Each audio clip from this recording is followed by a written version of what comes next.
두 번째 주도 섹터 바로 한번 열어보겠습니다. 자, 오늘 두 번째 주도 섹터는 원전 쪽입니다. 오랜만에 이쪽 섹터 이야기를 나누게 되는 것 같은데 건설업계도 찾는 차세대 원전 사업이다.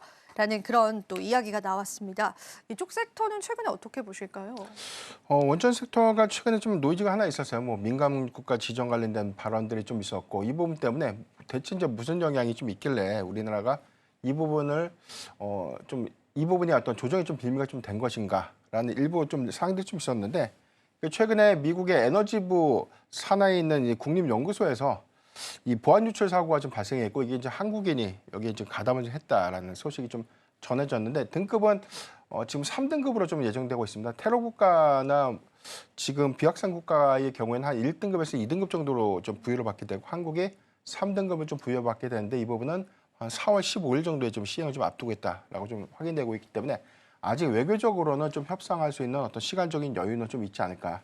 만약에 이제 민간 국가로 좀 지정을 좀 하게 된다면 비자 발급이라든가 무역이라든가 전체적인 어떤 투자, 뭐 금융에 관련된 거래 제한이 좀 일부 있을 수 있는데 현재 한국과 미국의 동맹 관계를 좀 감안했을 때 극단적인 어떤 조치까지 좀 이어질까라는 부분들을 좀 염두에 본다면 해당되는 이슈는 크게 우리 국내도 정치 리스크가 좀 완화된 구간에 좀 해소가 될 수 있지 않을까라고 좀 판단을 해보겠고요. 이 부분은 단기적인 좀 노이즈가 되겠지만 중장기 영향은 좀 제한적이다라고 볼 수 있기 때문에 최근에 원전 섹터의 경우에는 그나마 전반적인 어떤 수급 조정 안에서 그래도 견조한 흐름들 좀 유지하고 있지 않나라고 좀 판단해 보고 있습니다. 네. 사실 원전주에 관해서 불안감이 좀 많았었죠. 이게 또 정책과 연결되어 있던 섹터이다 보니까 많은 분들께서 그 노이즈가 언제쯤 사라질까에 관해서 고민 많았을 것 같습니다. 그런데 그럼에도 불구하고 시장에서는 비교적 견조한 수급들 이어지고 있다고 보시면 되고요. 그리고 사실은 우리가 폴란드랑 체코 원전 사업에 관해서 난항을 겪고 있다라는 게 또 시장 참여자들의 의견이기도 한데 이 원인과 우리가 또 이 부분을 헤쳐나갈 수 있을 만한 돌파구들도 좀 있을까요? 예, 지금 우리가 미국의 웨스팅하우스와에 대한 지적재산권 분쟁을 좀 해소했다. 그래서 지금 한국과 미국의 원전 부분에 대한 이 MOU 체결 이후에 해당된 전략적인 부분들이 같이 동조해서 시너지를 좀 내지 않을까라는 기대감들이 일부 좀 반영이 된 바 있었었고요. 이게 최근에 네덜란드 원전을 뭐 한수원이 좀 포기를 했다라는 소식이 좀 전해지고 있는데 그러니까 이 부분에 대한 원인이 웨스팅하우스와에 대한 협상에 따른 내용으로 이번에 한수원이 네덜란드에서 좀 빠지고 웨스팅하우스에게 좀 양보한 것은 아닌가라는 그런 관측도 좀 나오고 있기 때문에 이 부분은 조금 더 주목을 좀 해봐야 되지 않을까. 그래서 지금 웨스팅하우스에 관련된 어떤 극단적인 어떤 분쟁보다는 이번에 지적 그 재산권 분쟁에 관련된 그런 이슈를 해소했던 그런 부분들은 일부 체코 원전의 상대적인 어떤 이 본계약 체결 가능성이 좀 높게 작용될 수 있는 부분들과 반대되는 그래서 해당되는 일부 수출 국가의 부분에 대한 입찰은 뭐 한수원이 좀 나서지 않는 그런 요인은 좀 진행되지 않을까라 좀 판단되고 있기 때문에 이 부분이 추가적으로 수출 포기가 확대된 기조가 좀 아니라면 저는 미국과의 어떤 동맹 체제 안에서에 대한 향후 시너지도 일부는 좀 고려해봐야 되지 않을까라고 좀 볼 수가 있겠습니다. 국내 수주 성과들을 좀 예시를 좀 해보면 11차 전기번외 승인도 좀 완료가 됐고 다만 우리가 좀 예상했던 것들보다는 뭐 규모가 좀 축소됐죠. 대형 원전 2개, 소형 모듈 원전 1개로 좀 축소됐던 점은 좀 아쉽지만 기존의 이제 탈원전 정책에서 친원전 정책으로 좀 선회되고 난 이후에 수주 성과가 좀 본격화될 수 있는 부분들 그리고 체코 원전의 수주가 3월만 내지는 한 4월 초로 좀 예정되고 있기 때문에 해당되는 노이즈가 좀 없이 협상이 좀 잘 마무리돼서 본계약 체결에 대한 성과로 좀 이어진다면 향후에 해외 수주 부분들에 관련된 어떤 속도도 조금 더 탄력을 좀 받지 않을까라고 좀 판단하고 있습니다. 원전 사업 관련해서 또 난항이 있다면 그게 이제 주가에 반영이 되기 때문에 또 시장에서 관심사 중에 하나인 것 같습니다. 앞으로 우리가 관련한 전략들을 어떻게 찾아봐야 할지 또 대표님께서 이야기를 나눠주셨습니다. 자, 그리고 저희가 사실 SMR 쪽에 관한 이야기들도 좀 해보고 싶습니다. 이 소형 원전 관련해서는 사실 일전에도 많은 이제 주목을 받기도 했었는데요. 오늘 또 현대차 그룹이 31조 투자하면서 소형 네. 원전도 추진한다 이런 소식이 좀 전해지긴 하더라고요. SMR 쪽은 어떻게 보실까요?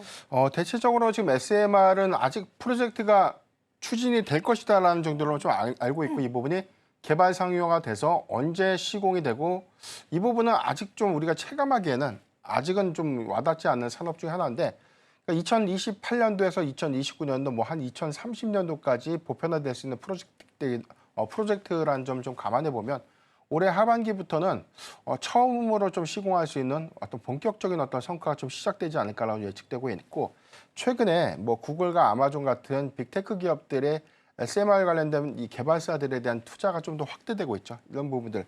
최근에 뭐 테라파워라든가 엑스에너지, 뉴스케일파워 같은 기업들에 대한 지분 투자가 활발하게 좀 더 이루어지고 있는 점, 국내 원전사도 역시나 SMR 이 개발사들에 대한 투자를 가속화 좀 하면서 삼성물산이라든가 뭐 현대건설, 두산 에너빌리티 같은 종목들도 현재 투자 및 협력들을 좀 더 강화하고 있는 그런 부분들이기 때문에 지금 AI 시대가 좀 개화됐고 데이터 센터에 관련된 특히나 뭐 대형화된 데이터 센터에 대한 걸림장들이 확대되고 있는 그런 부분들이라면 이 대안은 사실 SMR이 좀 될 수밖에 없습니다. 그러니까 그런 요인들이 프로젝트가 좀 더 본격화되는 그런 구간이라면 충분한 좀 기회에 좀 요인이 좀 되지 않을까. 그래서 좀 시공 관련해서 뭐 현대건설이라든가 삼성물산 같은 기업들이 좀 수혜를 좀 받을 수 있겠고요. 전체적으로 뭐 주기기라든가 원자력 모듈 부분에 대해서는 뭐 국내에서는 두산 에너빌리티가 거의 뭐 독점적으로 좀 유리한 고지를 좀 밟지 않을까라 좀 판단해 볼 수 있기 때문에 SMR 프로젝트가 좀 더 구체화되고 있고 시공에 관련된 관점에서 다양한 상용화가 좀 시작되는 시점이라면 이 부분에 관련된 어떤 낙수 효과는 충분히 기대해 볼 수 있지 않을까라 좀 판단해 보겠습니다. 네. 마지막으로 드리고 싶은 질문이 건설업계도 앞서서도 좀 몇 가지 기업을 언급해 주셨지만요. 이 원전 사업을 새 먹거리로 주목을 하고 있습니다. 사실 이게 처음은 아니고 이제 좀 이전부터 그런 게 포착이 되긴 했었는데 그 이유가 무엇일까요? 대체적으로 좀 그렇지만 이제 대형 건설주가 다 원전 시공을 좀 했던 이력들은 아니고요. 과거에 뭐 아랍에미리트에 대한 원전 시공 관련된 부분들, 특히나 이 시공에 관련된 경험치가 좀 높은 그런 기업들로 좀 선별적으로 좀 접근할 수 있겠는데, 대체적으로는 좀 뭐 대우건설이라든가 현대건설, 삼성물산 같은 기업들이 거의 뭐 독점화되고 있고요. 그러니까 중소형 건설사들이 참여하기에는 좀 다소 제한적인 요건들이다. 다만 시공 부분에 관련 점에서는 프로젝트, 그러니까 전체적인 어떤 컨소시엄을 좀 구성해서 같이 좀 움직여지는 그런 형태들을 좀 감안해 보면 어떤 기업들이 좀 독보적인 어떤 독점적인 체제를 좀 유지하기보다는 대체적으로는 시공 부분에서도 역시나 컨소시엄의 형태로 좀 구성될 수 있는 요인들이 있기 때문에 과거에 원전 프로젝트에 좀 참여했던 이력들이 좀 높은 그런 기술 성과를 갖고 있는 기업들로 선별적으로 좀 봐야 될 것 같고, 이 부분은 아직은 구체화된 부분들은 아니지만 수주 성과가 좀 더 면밀하게 좀 나와지는 그런 구간에 충분한 어떤 낙수 효과를 우리가 체크해 볼 필요가 있지 않을까라고 좀 판단해 보겠습니다.